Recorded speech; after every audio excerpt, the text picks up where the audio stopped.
As you're aware, we had an all-party meeting today where we have shared and discussed concerns about the roster system, and a lot of inputs have come in, and a detailed presentation on what is a roster and how the roster works, and all the details and nitty-gritties of the system have been explained to the different leaders of different political parties.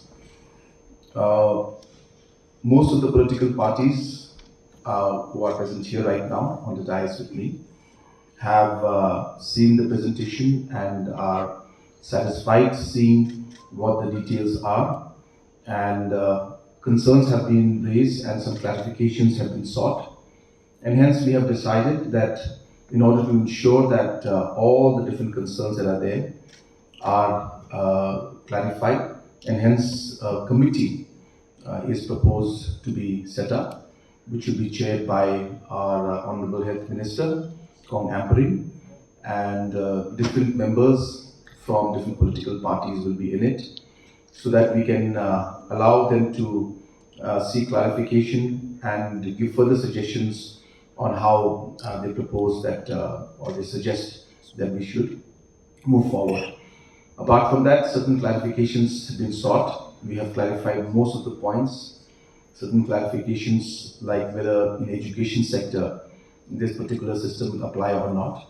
So we have clarified that the roster is meant for direct recruitment only, and hence it is not meant to be implemented for education purpose, in the sense for the different seats that are there in different education institutions across the country. So on and so forth. There were many other points that were raised, and we have given a complete clarification on that.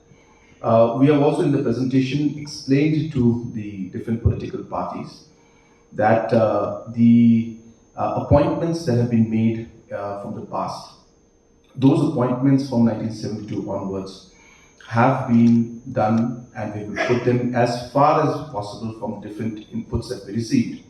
We have put them and plotted them. And this data has now allowed us to understand the sequence in which we are now today to continue with the roster.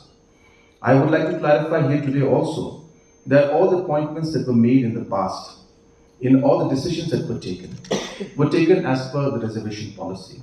And hence they are completely legally binding on the government. And hence the question of us going back and looking at it and cancelling or making adjustments does not arise.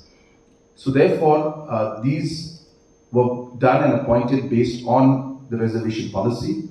And now, after the information and data has been plotted, we are now in a position in some of the departments to understand how we will move forward. In the meantime, our members from different political parties have requested that till this committee, which will give us a report or will have a final sitting in the next few days, they have suggested that if we can keep any new advertisements on hold, and based on that we have agreed to that as a government, that we will keep things on hold till the committee is satisfied and gives us a final report and final discussion, which we expect it to be happening in a very, very short time. We will come out with the terms and references.